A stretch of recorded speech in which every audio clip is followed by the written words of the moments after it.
Welcome to Mental Stillness. My name is Derek, and I'm excited that somehow you stumbled across this podcast. One of my goals when starting this podcast was to bring mental health conversations into leadership circles. I have been really excited to release this episode of Mental Stillness. In this conversation, myself and another host for this episode named Fred Turner is joining me.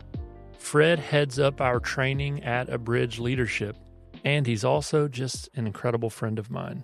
For those that we coach and work with, you all will recognize Fred. We were both up in Brooklyn, New York on a work trip where we also made time to see a little Broadway show called Lion King. But anyway, and so we also took the opportunity to sit down with Brandon Hurst.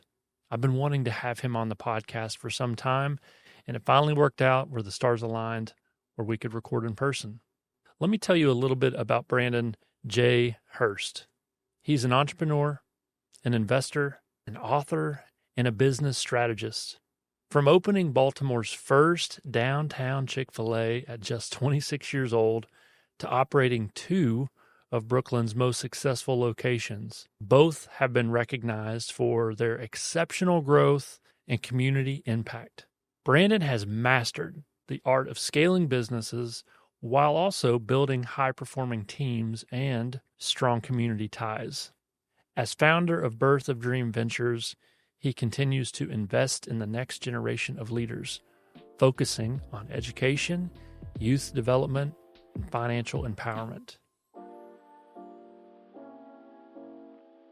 Well, welcome to the Mental Stillness podcast, Brooklyn, New York edition, I guess. So I'm here with a couple amazing guys, Fred Turner, who's part of our team at Abridge Leadership, and then also Brandon Hurst. And so we get to interview Brandon today, so welcome. Thank you. It's good to be here, for sure. We're excited to have you. And so just to establish to the audience a little bit about you and your background, just share a little bit about that, where you're from, and whatever you think would be important information to let them know who you are. Yeah, so, well, first, I want to just say thank you for the opportunity. Really am grateful for being here, and I just love the opportunity to share a little bit about who I am and just my journey, how I got from Atlanta all the way through here to Brooklyn today. So I'm originally from East Atlanta. So grew up, I guess people would say, right between Decatur and Atlanta. And so I was born into a single parent home. So growing up, it was just my mother and my older brother and I. And very fond memories of a great childhood. From my mom just creating a very loving, welcoming home in spite of our circumstances, from her just always being very supportive of some of the things that I wanted to do as a young, rambunctious child, if you will. And so I think I've always had like this entrepreneurial spirit. I've always been academically gifted. And so that has just been woven throughout who I am today. But then life has had its fair share of obstacles. I lost my biological mom at the age of 12. I remember walking home from school one day, middle school. This was the first day of band practice, and I'm super fired up and excited. And my uncle at the time was, I guess, for whatever reason, he forgot to come pick me up, so I had to walk home that day. And so I make that long trek home, and I open the door, and my mom is there laying on the living room floor talking about your world being flipped upside down. And so for me, my world just started spiraling from that point on. She had just suffered from a massive heart attack. But what was interesting about that time, and I never put two and two together. You know how they say people know when it's their time? Because it was a Wednesday night. She was at the kitchen table, had our Bible material. She was studying, getting ready to go to Bible study. Her and my grandmother had just came back from the grocery store, but several weeks prior to that, I remember she had called my brother and I into the room, and she was like, "Hey, if I were ever to pass away, this is who you would go to, etc. I'm this 12-year-old kid sitting at the edge of the bed like, Mom, you look in great health. You're not going anywhere. And so it's literally going in one ear and out the other. And so from there, I was just like, that's just God preparing me for what was about to come. So fast forward, we was adopted by my mom's youngest sister, and we moved out to the county and started a brand new life to kind of get a break from city living. And so I am in middle school, now transitioning into high school. So I attended Riverdale High School on the south side of Atlanta, and just really started to really find myself as a leader in that moment. From SGA, mock trial, you name it, I was always busy, right? And whether it was leading student organizations, representing the schools in various capacities, but that was my creative outlet. My brother had the sports outlet. For me, it was more of the academics, drama, theater, music, debate club, mock trial. And so that was kind of my lane. And you'll see a lot of that in my personality today. But going back to the entrepreneurial side, I remember when my mom, my biological mom, when I was born, she was placed on permanent disability. She had diagnosed with congestive heart failure. So that made things tight around the house. For us, I wanted to make sure, how can I support the family, right? And so I remember one day she had this large jar of dill pickles. I don't know what came over me, but I decided to sell it to my friends in the neighborhood. So my mom comes home. She's like, Brandon, what happened to my pickles? First of all, I'm like, Mom, why are you calling me first? I got an older brother. Well, how did you know it was me? They know, man. Yeah. And so she's like, what happened to my pickles? And I said, well, Mom, I sold it to my friends in the neighborhood. And so she kind of steps back. The refrigerator door is still wide open. And she was like, well, how much did you sell them for? And I said, 50 cents. Next thing I know, she said, Mom. She smacks me in the face. She was like, as big as those pickles were, you could at least sold them for $1. And so all I remember from that day, besides the infamous slap, was chasing my friends down the street saying, hey, my mom said you owe me 50 cents more for those pickles. I'm going to need that when you get a chance. Yeah. So that actually gave us the idea to become the neighborhood candy lady, or candy house, if you will. And so from there, curiosity just continued to grow. I had this hard shell Ninja Turtles lunchbox. And right before I would run outside to catch the school bus, I would grab a handful of blow pops and bubble gum and stick it in my lunchbox. And I would take it to school to sell it to my friends. And so it just continuously grew from there. So much so that by the time I graduated high school, I had 2 people working for me and I was doing over $300 a day in sales. So talk about already having that entrepreneurial spirit at a young age. Some of those principles still carry with me today. I was sitting with some friends from high school as we get ready for our 20-year class reunion. You're old, man. Yeah, 20 years. And that was the story. They was like, what's one memory that you remember, or something that's been pivotal that has shaped who you are today? And I said, candy, selling candy, right? I had a whole process and a system. I had to learn about, I would not buy product if I knew that I could not get a 50% markup or a profit margin automatically, right? So, and nobody taught you that. That was just me like, hey, this has to make sense. Pickles. Yeah, she did. Yeah, that lesson. And so, geez, you just talk about an array of like life experiences that has just been thrown into this melting pot of what has shaped who I am today. Well, and I love the early examples of the entrepreneurship. Where do you when you think about early leadership qualities and those kind of early stories, what comes to mind? Like when other people get involved and now you're kind of influencing and leading others. I would probably have to say from my earlier days in youth choir. What part did you sing? And so my voice is just, you start off as a child, I was probably like a high alto. Prove it. Yeah. Prove it. Now I'm probably somewhere in that tenor range, Okay. as my voice has grown. But I would say it started there in the church, from leading like youth organizations. And I would have to give credit to my grandmother for making sure that aspect of my life was well stewarded. And those principles just carried on into school. I think about being the leader of drama club back in my early years in middle school. In that transition, when drama club was no longer an option, moving over into the band. And What'd you play? So I play a variety of instruments, mostly brass instruments. So started off on a baritone, tuba, trombone. And then when jazz concert season rolled around, I switched over to learning how to play the bass guitar.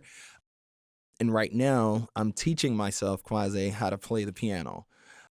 So music has always been there. It's always been a thread of the fabric, if you will, for me.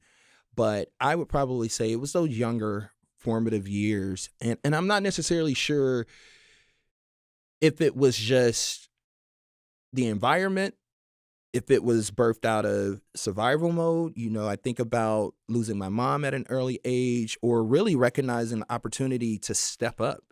When you think about when I go back to selling candy, that was really me trying to meet a need, and that was to be a service to my mom. How did you pull friends into working with you? Was that you wanting to give them opportunity? Was it you wanting just to broaden things a little bit? Let me share with you. This was me actually trying to figure out creative ways to solve a problem. Mm-hmm. I shared with you that I was SGA president, student president. I was just involved in so many different leadership positions. And so here's what happened. One, I had a coach that was on my tail, right? Because technically you weren't supposed to be selling candy. And his thing was, dude, you're taking all of the funds from the students and they have no money left by the end of the day to support the athletic program. You're like, but I do. Yeah. He wanted a cut, is what you said. So he wanted to eliminate me from selling candy because I had a full, robust operations. There was nothing. I had 5 gym bags worth of products. Like, there was nothing that you could not get out of. I was the walking vending machine. And I had a whole process. But as I wanted to fulfill my other obligations as a student leader, there would be times where the principal would be like, hey, Brandon, I need you to go to the school board meeting with me to represent our school. There's a district meeting. I need you to show up here. And in the back of my mind, I'm like, you're cutting into my business here. So I got creative. I said, I need to figure out a way to still have a presence without me physically being there. And so, one, I had a really good friend who was he served as my main supplier of transportation. I didn't have a way back and forth to Sam's Club every day to re-up on supplies. And so instead of paying him gas money, in exchange, I would tutor him in math. And so we did that every day. And what I would also do was those days where I knew I needed to be outside of the school, I had 2 other people that at 6, 7 a.m. in the morning, they would come, knock on the door. I would hand them their bags of supplies. And I said, here's what's going to happen. I know every single piece of candy and product that you have in this bag. Either you show up at the end of the day with the equivalent of money, or you have the product, and we'll count it up after that, and that's how you get paid. And those guys, for them back in the day, I was paying them $75, $80 a week. For them, they was like, hey, this is good. And so that's actually how that idea came about. It was really me just trying to replace myself and not lose the business. So when you moved into what you do now, did you translate these concepts internally? Were you like, oh, this is this part of my candy business. This is this part of the candy operation. Yes, especially in the last few recent years. I've grown so much as a leader, and probably one of the biggest aspects that I've learned is that capacity growth is so much more about giving others an opportunity to learn. And if I'm constantly having my hands on it, am I really giving others a true, real opportunity to grow and be developed? And let alone, I have to transition that mindset from operator to truly casting vision and massaging the vision throughout the organization. And you can't always do that by being in the weeds of every little thing. It could become suffocating, if you will. And there were many days where I just felt like, man, is this what I'm really supposed to be doing? Is this purpose fulfilling? Yeah, absolutely. I put 2 and 2 together and I was like, that's the moment, right? It's about capacity. If I want to be able to go and have broader impact, have broader influence, which is what that principal was calling me to do during that time, I needed to make sure that I trained and develop other people who can continue the day-to-day. And that message and lesson is still very prevalent today. I love the connection, and as you're talking about this, it's that whole idea of like how can I still be present without being physically present, like you said earlier.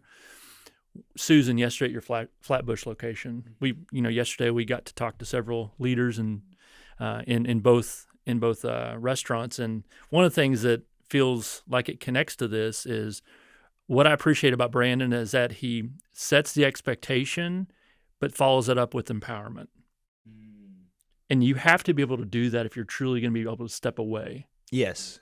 So talk about that. It seems like there's intentionality around, I got to have clear expectations, and but then also I'm very intentional about empowerment.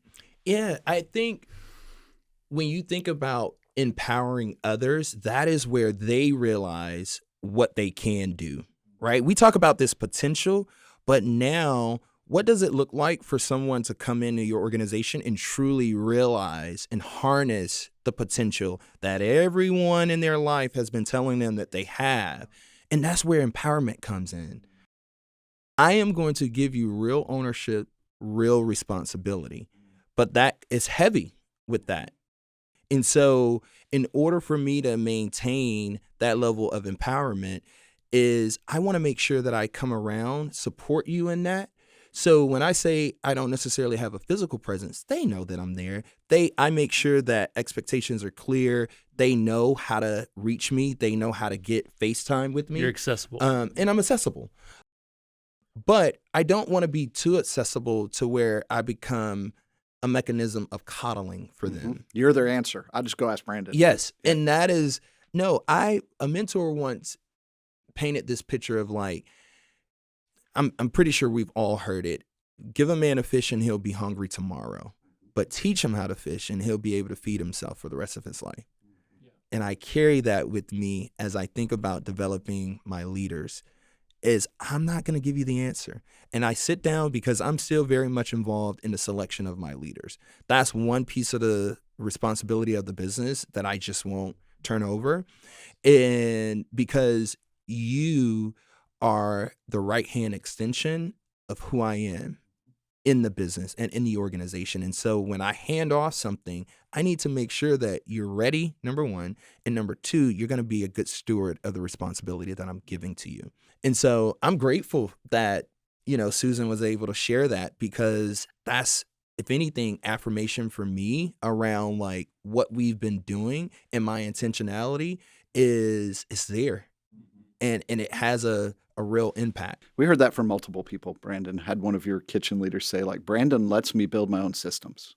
And I think we've worked with a bunch of leaders, particularly in your industry, where if you're not doing it how I would do it, I'm going to take it back. Derek likes to say empowerment, ownership, autonomy. It's the hardest gift to give people and then not want to take back when it doesn't look like it would look if it were you. And it sounds like you found a way to say, hey, I may not build that system, but I'm asking you to build the system. So if you get the result I want, even if it doesn't look like it would if I did it, I'm good with that. Is that what's real inside for you? Because that's what I thought we heard multiple times yesterday. Is around what is the end result? I think my responsibility as the vision caster is to say, this is where we're headed. This is where we want to go. This is the end result that I am looking for. In exchange, I want you to figure out how to get there. Back to the creative problem solving. Yes, you have to be a problem solver. Now, you can tap into me as a partner to help you figure out how to be that problem solver and come up with solutions, but you cannot come to me with a blank sheet of paper. I make that explicitly clear in every interview that I do, because that's just not my leadership style. And you're going to feel that tension right away. I am so intentional about how I spend my time now. My leaders know that you can't even meet with me if you don't have an agenda. Even if we have a scheduled time, if I don't have an agenda 48 hours, my assistant knows to cancel it. No questions about it. Love it. Because it's, what are we meeting for? Yeah. Mm-hmm. Right? And I really, truly feel that it's going to be valuable for you, Yes. even when it's hard. Mm-hmm. But it's also going to be valuable for me because I'm out here trying to have impact and influence in other areas of my life.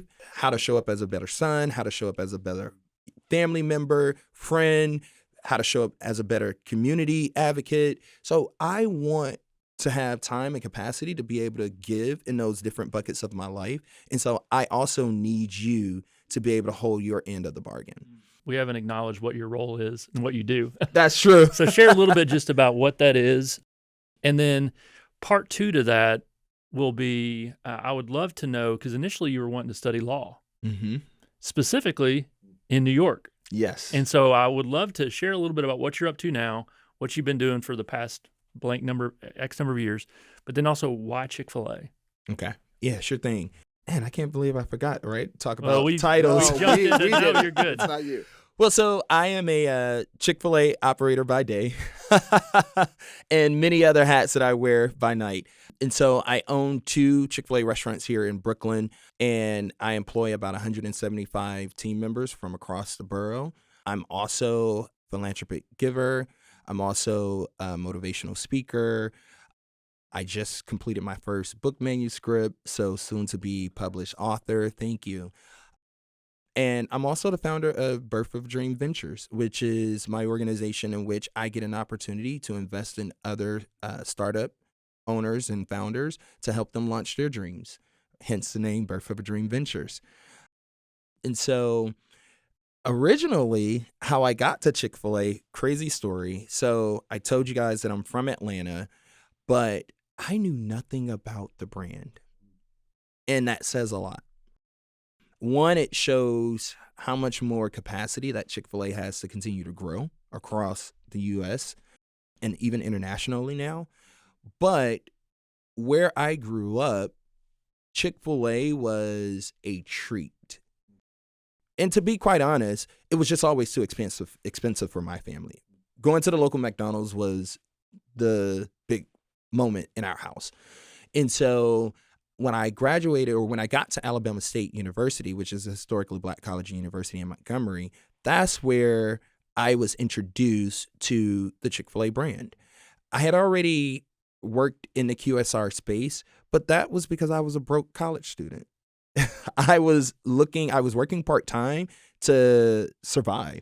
My friends were like, Brandon, how is it that you always walk into these spaces and automatically you are a leader or a manager?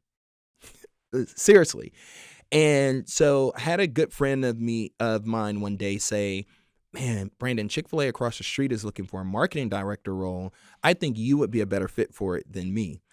And so I'm looking at him. I was like, dude, I'm not trying to build a career out of fast food. I want to go to law school and work on Wall Street. That was always the dream. When I think about high school, competed competitively for the Georgia Mock Trial Association, and I was good, to kind of pat myself on the back. Defense or offense? Which would you want to play in? Defense. Okay. All right. Yeah, defense. All right. If the glove doesn't fit, then you must have quit. Hilarious. So I competed on a national platform for mock trial, so I had it all figured out. Finish business school, go to law school, go work on Wall Street.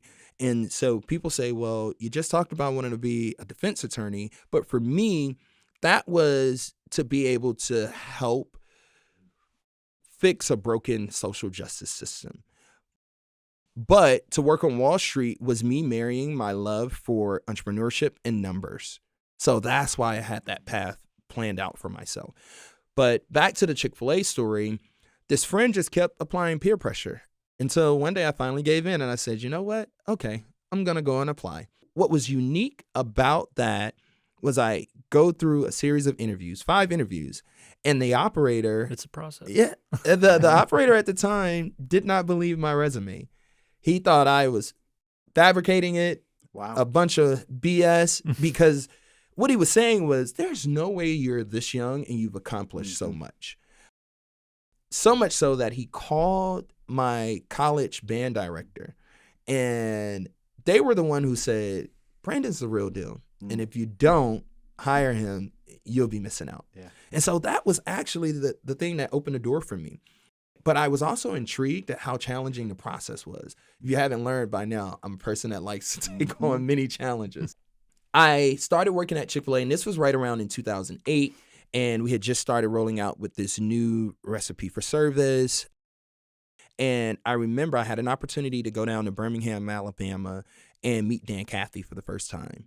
And I'm sitting on front row, and Dan is just running through the crowd, giving high fives. I mean, passing out his cell phone number. I was like, what Disneyland space am I in with right his now? in-training badge? Yes. Yeah. And so I remember leaving that conference, and I go back to my operator, and I said, hey, tell me a little bit more about Chick-fil-A. And so I started going out to do grand openings. He started providing opportunities to get more exposure to the brand. And it wasn't until I had an opportunity to serve in the Chicago market as a trainer. And this was with legends like Jesse Chalou, Becky Pickle, and Travell Harvey. And I'm in the Chicago market, and I'm getting ready to come back. At the same time, I'm matriculating through business school. I had got special permission from the dean of the university to continue to do these type learning, if you will. They saw this as a part of your education? Yeah, absolutely. Yeah, and so I would be on the road, still submitting my homework and my assignments. And so I'm getting ready to leave Chicago to come back to Alabama. And Travell sits me down, and he's like, Brandon, all right, what's next? So I'm giving him the same story. I got blinders on. Law school, man. I'm getting ready to graduate. I'm applying to law school. Then I'm going to go to New York and work on Wall Street. And so he kind of sits back, and he's like, man, I'm disappointed. I was like, what? He's like, do you not realize how good you are in this Chick-fil-A thing? And for the first time, that was the first time that someone had sat me down to truly talk about Chick-fil-A and the opportunities that could be. And so I get back to Alabama, I'm walking across the yard, and I have this thing called God moments, where you may not be a believer, but how things were orchestrated in my life, it makes you want to believe in something. Transcendent. Exactly. Yeah. And these are what I call my God moments. And so I'm now a senior in business school, and my freshman year professor is walking across the yard. I kid you not. I hear this voice, Brandon, and it's Dr. Shirley Jordan. I say, Dr. Jordan, what's going on? She was like, baby, you've been on my mind a lot lately. She reaches in her purse and hands me this book by Dr. Ben Carson called Take the Risk. I cannot make this up. So I'm reading this book, and at the same time, Alabama State had just offered to pay for my master's. Travell had just made an offer for me to come to Chicago and learned under his tutelage, continue to grow with Chick-fil-A. But then there was this lifelong dream of going to law school. So I'm at this impasse of like, what do I do? And for her to come in my life at that moment to hand me this book, Take the Risk.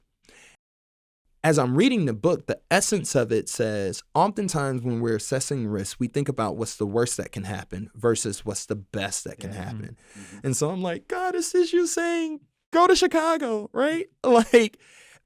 And that was it. After reading that book, I had a clear direction of where I wanted to go. I started weighing all of my options. I went to the university. First I said, if I come back 2 years later, would this free master still be on the table? Would that offer still be good? Can I get that in writing? Yes. Because what I wanted to do was, my heart was saying go to Chicago. So what that it was only a $10, $11 an hour job. But I felt something about this brand that I had never felt about any other QSR brand before. And I just could not walk away from that. And so That's why Chick-fil-A. Mm-hmm. I felt the impact that it was having on me. Now I sound like the Chick-fil-A poster child, but that's not what it is. It's truly, I've been in other environments. We're not a perfect company. My business is not a perfect business, but I truly believe that we operate with the high caliber of we want to serve others for the betterment of them. Mm-hmm. And that resonated with me. That resonated with me. And so that's why after undergrad, I drove 2 weeks later, I packed everything that I owned and drove 14 hours straight to start a brand new life in Chicago. Did not know a soul. I turned down a free master's. Who does that? This kid. Yeah. I said, thank you, but no thank you. I think I'm going to go and make chicken sandwiches For $11 an hour Right in Chicago. But when I got to Chicago, it was the experience that I needed because I get there. One, Travell leaves me, right? And I talk about that in my upcoming book. What do you do when leaders leave you? So I'm like, Travell, I came up here to learn under you. But in hindsight, what he really did was he cleared the way for me to be in an environment that I could use as my own laboratory. And so here I am. Travell wasn't the operator. I was working with another operator, and I tell people that was the best, worst case decision of my life, because here I am and I'm in a brand new city. I don't know a whole lot of people. The brand is new to the market. I mean, people didn't even know how to pronounce the name Chick-fil-A, let alone know what our products were. But I was so grateful for the experience because I had an operator who truly allowed me to use his business as my own laboratory. And I've kind of talked about the power of learning on someone else's dime. Because we've heard you mention that before. Yes, yeah. Because that's the mistakes that I was able to make in that business, in his business, has allowed me to save tons now that I have the title behind my name. And it's me that have to sign all the important documents. Have you tried to transfer that to your leaders Absolutely. who you see on that same trajectory? You're like, all right, I'm going to pay it back. You learn on my dime? Yes. Yeah. Yes. And it's a good way to help them to understand, slow down. What are you rushing for? I was just sharing that same message with a room full of college students yesterday at a leadership series. And they're so eager to jump out there. And I was the same way. But I'm grateful for the experience that I had in Chicago because I learned so much about myself. I learned so much about leadership, leading an organization. I was in my early 20s, fresh out of college. But to have an opportunity like that to where someone within reason allowed me to make key decisions in their business, and I got to go home every single night and not have to worry about, well, man, that decision just cost us $2,000-$3,000, right? Yeah. Now, in exchange for that, I had to make sure that I showed up every day. I did my due diligence. And when the mistakes were made, I had to own it because that was the trade-off. That was the real life experience. And you can't run away from failure because that's what it is. And I remember this one time we were making decisions with the operator and I, and this operator, they love to travel. And in his absence, he truly trusted me to run the business. And there were some leadership decisions that he was making. And I was like, I don't think that's the right decision. So much so that it cost us severely on the profit line. And I remember this particular month, we had our highest month of sales, but our lowest month of profitability. Ooh, that hurts. Yes. The accountant called. And the accountant was like, does your operator know that profitability is this low? And I said, oh, yeah, he knows. He knows. And so he came back from his travels that time and he said, okay, Brandon, I'm going to get out of your way. And that It's a was good in leader. yes. Yeah. And that was in August. By December, I had us back in double-digit profits because I just needed you to get out of the way. Mm-hmm. I think about that lesson when I'm going back and forth with the leaders in my business. Mm-hmm. It's so much so I can recall a particular time here in Brooklyn. I wanted to get away, and I was just joking around with my leaders. And I said, y'all, I really want to go and travel. I had never taken this much time off from the business. I was just joking with Joey. Yeah. And I said, I really want to go away for a couple of weeks. And he was like, okay, do it. And I was like, y'all sure? He was like, yeah, we got it. I said, okay. So I planned a trip to be away for 4 weeks. And again, I'm so nervous. I had never taken this much time away from the business. And that month so happened to be our highest month of sale, but also our highest month of profitability. What a humbling thing to see as an operator. Yes, yes. And what that did was that opened a door of so much more empowerment for me. Because 4 weeks, what initially started off as 4 weeks, ended up being 6 weeks because when I came back to the States, I ended up catching COVID and I was sick. So I had to be out for 2 additional weeks. But I saw so much growth in my leaders. They loved having that autonomy. And so now what we do, that's part of the strategy, is I get capacity to go and do other things that I love to do, whether it's I'm out working with other organizations in a community, I am working on other passionate projects for myself, but it's planned, intentional time. And I also reciprocate that. I have a policy in my organization where they have to take off so much time per quarter because I need your cup filled just as much as my cup needs to be filled. And you cannot pour from an empty cup. And I know how much our team members take. And not in a bad way, but it's demanding. It's a demanding space that we're in. Yeah. It's interesting. You talk about this autonomy, and we talked. We were with a team in the South, a Chick-fil-A team, and there's a leader that's like, here recently, I'm like, hey, you took over the schedule 6 months ago. Like, how is your decision making showing up in labor and productivity? And they're like, I don't know. I submit it and it gets edited 10 times before it's, and so I was like, you get to do the rough draft, but never the final draft. How I approach leadership development is I make myself available on the front end. I'm very clear, and I'm not perfect. Clearly, as 2 weeks ago, my leaders identified some gaps for me. That's a gift, man. Yeah. And so stay tuned. We're going to hash all those out here soon. Yeah. So I try to make the expectations clear up front. And by doing so, I spend that intentional development time. One, I have to make sure that they feel confident that no question is too dumb to ask.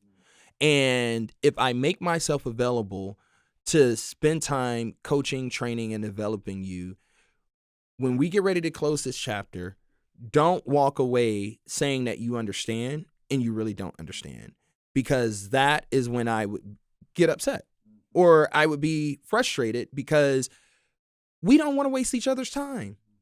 And give me the opportunity to rearrange my calendar to say, hey, this leader is going to need a little bit more development time. And I'm okay with that because I want you to get it right. And because over the last several years, I've taken that approach, those little detail-oriented things in the business, I no longer have to do. I sit down and I say, what are the things in the business that I do not ever want to do? And what are the things that I only want to own? And so when I think about that, I then put together a development plan so that at any given moment, if a leader pulls out and they were responsible for the schedule, that responsibility is not bubbling back up to me. I can't tell you the last time, and this is just my honest truth, I can't tell you last time I did a truck order, I did a labor scheduling, inventory count. Those are tasks. Mm-hmm. I don't feel very fulfilled when I have to do those. You can things. do it. You're competent. Very much so. Yes. Very much so. I enjoy teaching on it. I was like, that's opportunity for others. Good distinction. I enjoy teaching on it, but I don't want to own that responsibility. How long did it take you to figure that out? I would probably say it took me about 2.5 years. 2.5 years. A little bit of that came from me, but a little bit of that also came from what was available in talent and labor, and that's okay. But once you find your rhythm and once you find the right people, is you have to put your mindset on intentionality. I give you a case in point how I practice and exercise to that. And you can ask my leaders.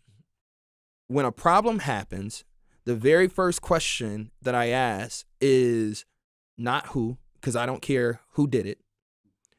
What's the root cause? That's the first question. What's the root cause of it? And 2, what are we going to do to train so that it doesn't happen again? You have to constantly be thinking that way. When you're trying to scale something as large as I'm trying to scale it, with as many people that are involved. Yeah. Almost 200 people. Yeah. And it becomes a written SOP. Yeah. Well, I was going to say from the scaling part, what do you wish you would have known ahead of time before you took on a second restaurant? That's a very good question. So what we're experiencing, and in hindsight, what I wish I would have done differently is my tenured team, I probably would have given them the opportunity to all be at the new restaurant. Because here's what's happened to my business. My first restaurant has taken significant sales impact.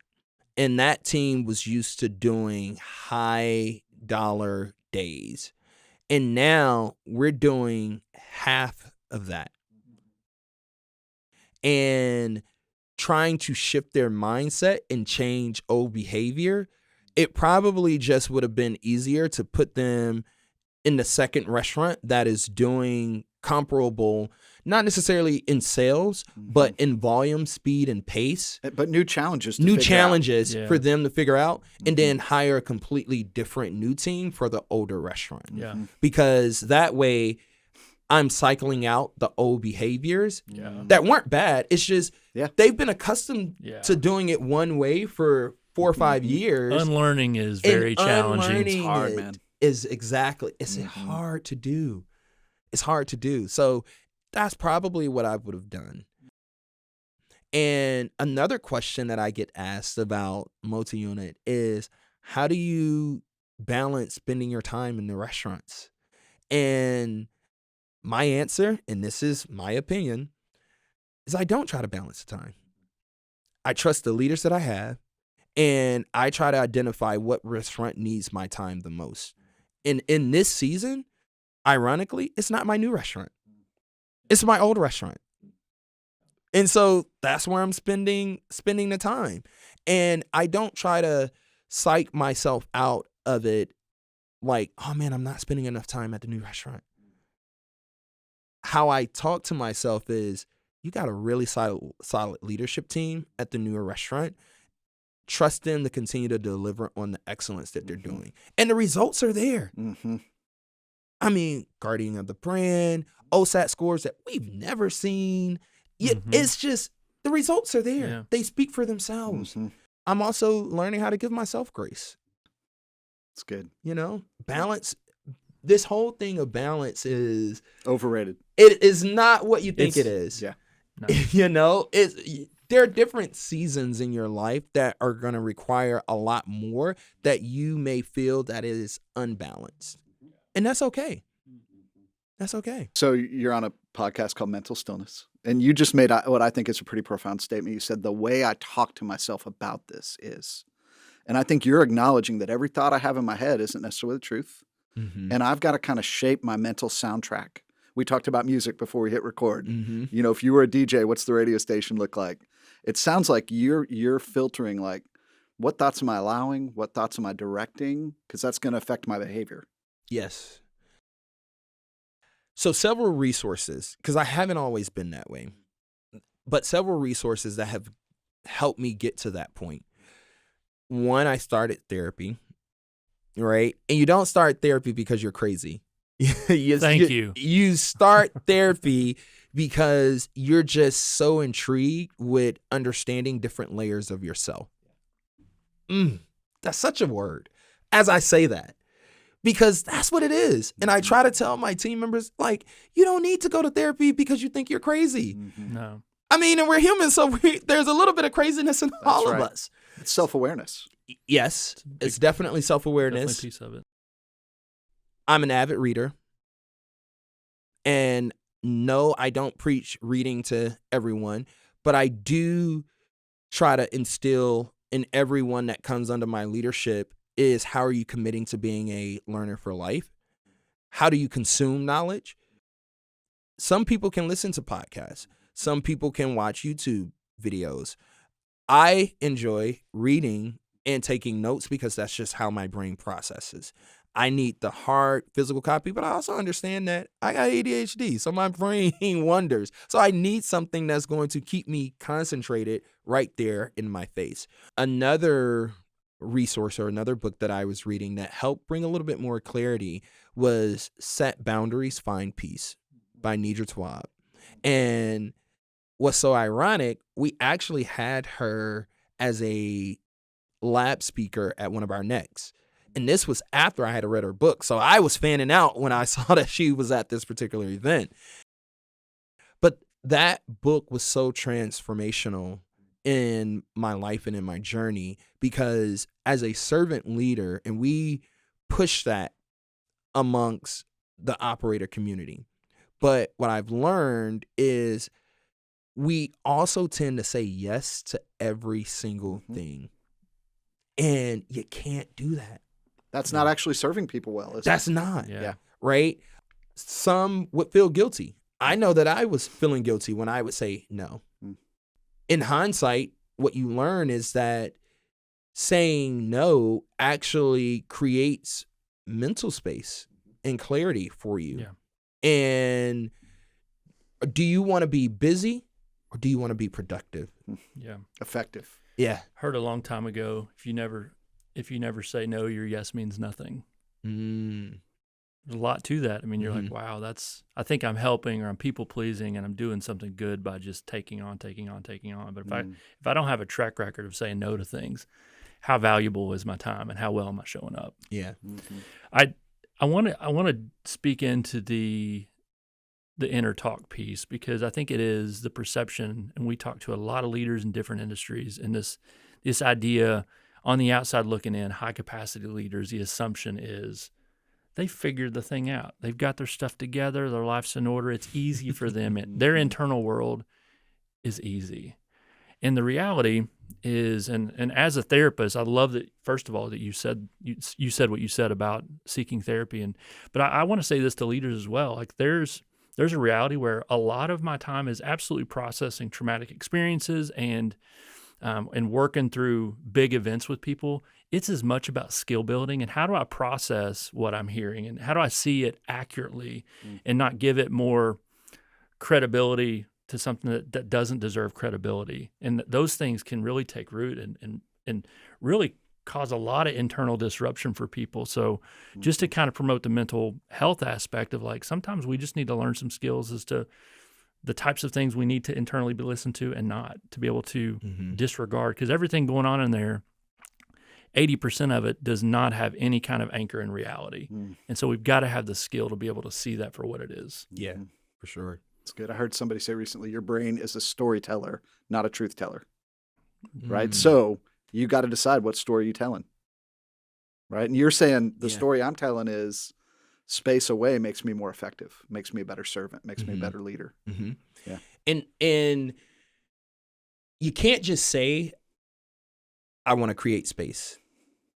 You have to make the actual space and the time to do it. Did that feel uncomfortable at first? Oh, yeah. I even all the way down to making a decision to hire an executive assistant. You know, like, transparently growing up with very limited resources and looking at where I am today, it used to be like, man, who does this guy think he is? He has an assistant now? You know, those were thoughts that I was running through my mind.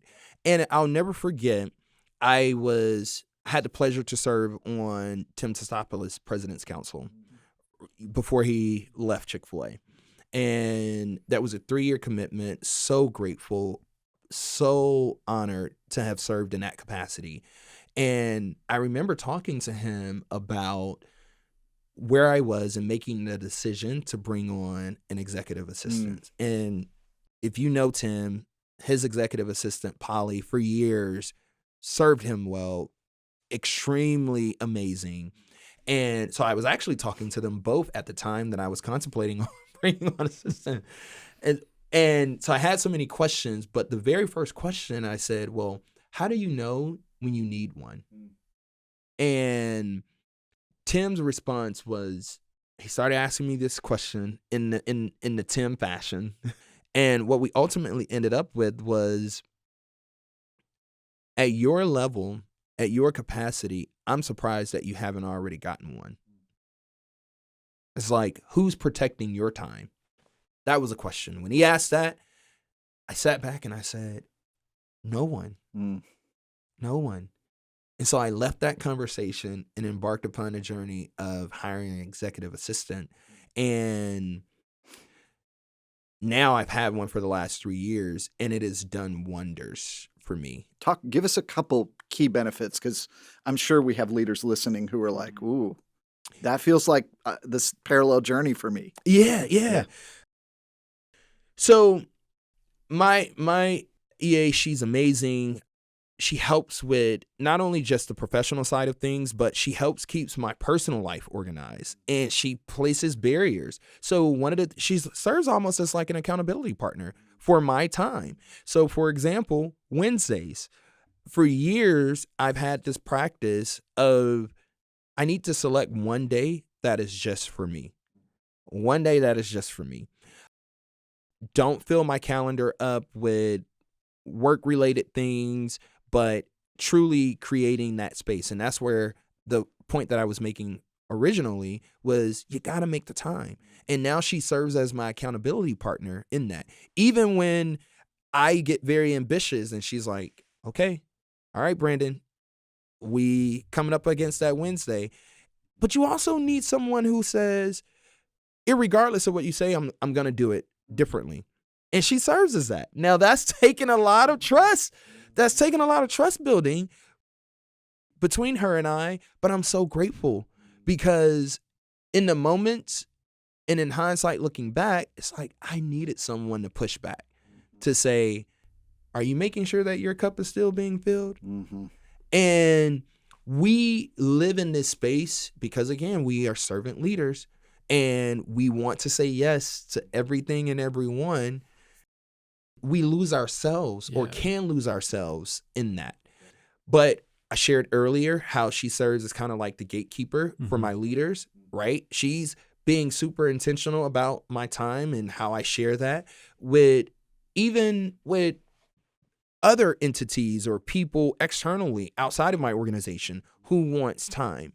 And now I look at it as, instead of me saying it's taboo and, oh, that's a bougie thought to have an executive assistant, I now look at it as like, no, you have an executive assistant so that you can become more efficient and intentional with your time.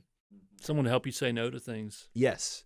They say no for you. You're not even the bad guy. No, it's like, Brad, I would have come, but She did it. Yeah. we tell our kids, I've got 2 kids, we're like, just make us the bad guys. Like, tell your friends, my dad said I couldn't, right? Yeah. So you've got an EA who says, I love that. He can't. Yeah. For the leaders who do look up to you and follow you, I think sometimes a glimpse into, and you've done a great job today naturally in your storytelling of revealing your humanity. One of the best ways we can reveal humanity is through our shortcomings and failures. And so when have you been humbled as a leader? 2 weeks ago. When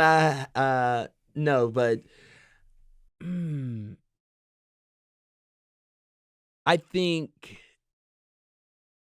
I've made some decisions in the past against the direction and guidance of my own leaders, and it's backfired. And most often we see that show up in leadership selections or the people selection piece.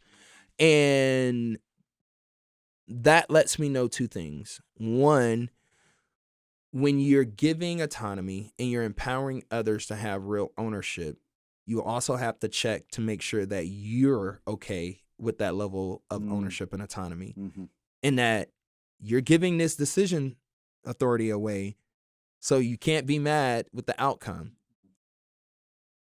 So that's been a humbling experience. And two, the second aspect of that is just trying to make sure that recognizing culturally, the higher you transcend yourself as the leader of the organization, that your frontline leaders are still the ones that are involved in the day-to-day. And as much as you're thinking that you're shaping the culture, it's really them who's doing it. And which is humbling. It is very, right? It is very humbling. Yeah. It is very humbling. And I find myself making sure that I'm a little bit more cognizant of that, because culture is not something that you create by yourself. It's not. You have to have buy-in, and you also have to make sure that it's constantly massaged. So those have been some humbling lessons that I've learned. And even when you think that you know all sides of the story, continue to be curious, because there's always multiple sides. That's right. To every story. Oh yeah. Yeah. You got to listen Mhm. listen well. Mhm. We work with someone in waste management.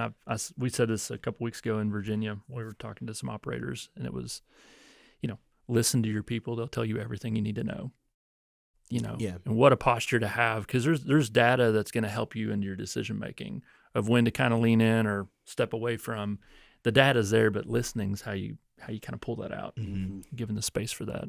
When you think about moving forward, I know you said earlier the word scaling, and some people will be like, what do you mean scale? How much more can you scale, like your capacity? And you're so driven, you got so many different things going on. Like, what's next for you when you think about your impact? I'm still continuing or pursuing a third restaurant. And it's not from a selfish gain, but I look at it from, when I grow, my leaders can continue to have opportunity to grow.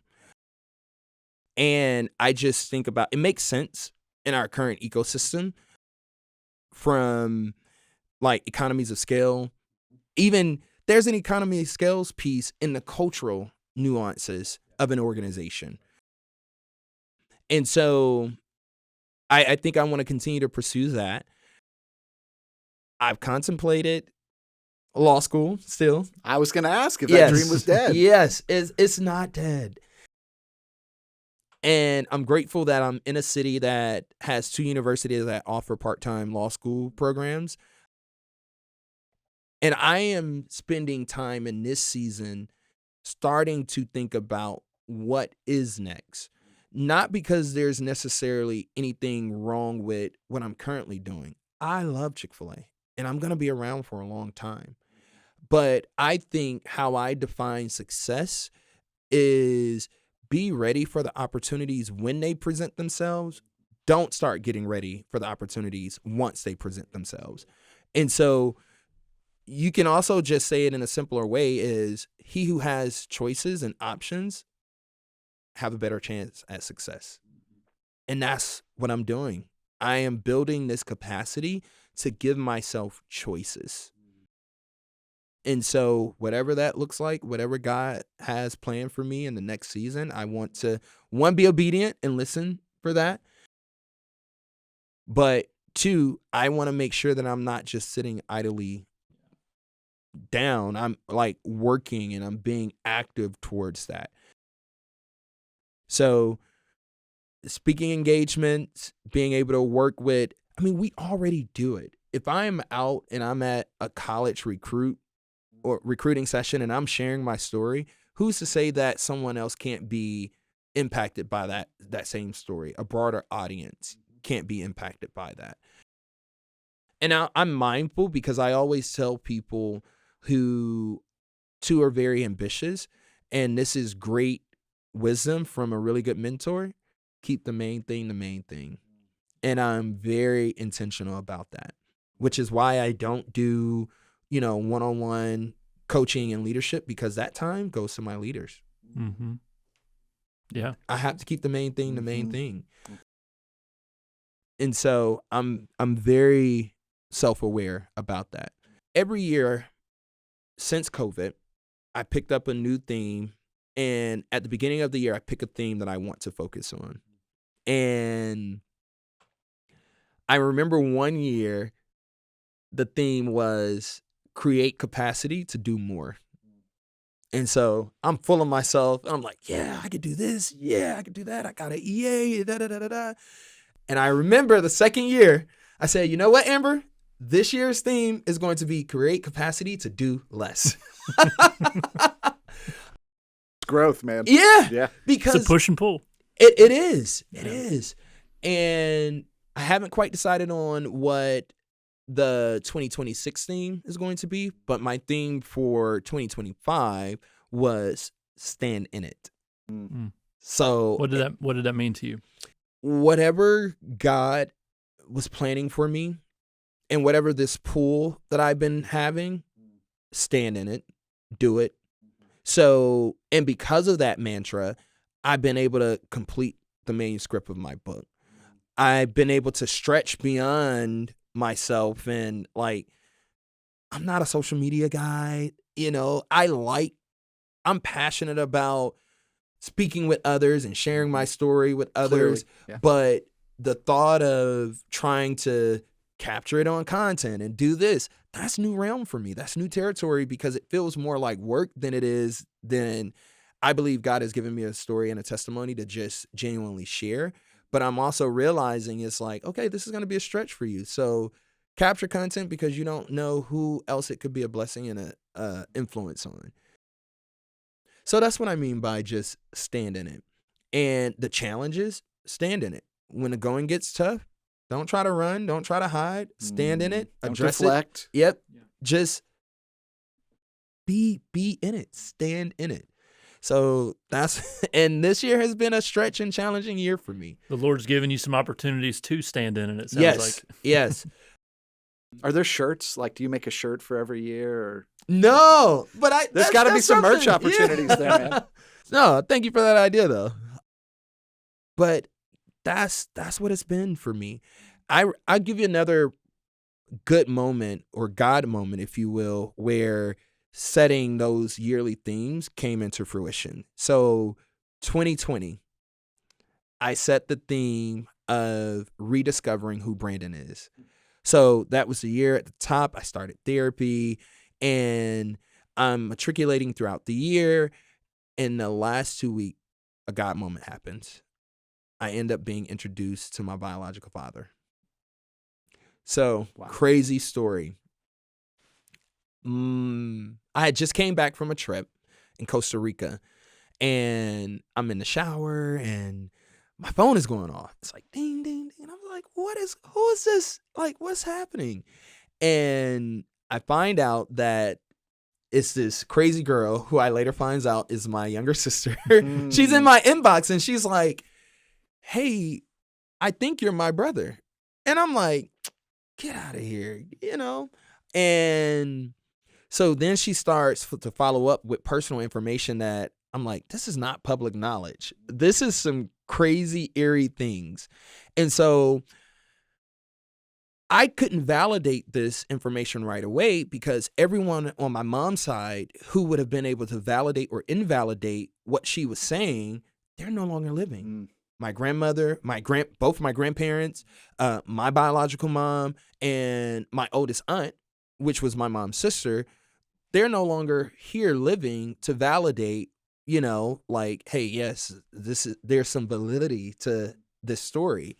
And what was so ironic about that was I had just so happened to be going home to Atlanta for the Christmas holidays. And she was like, my younger sister, she was like, why don't you just come down and meet us?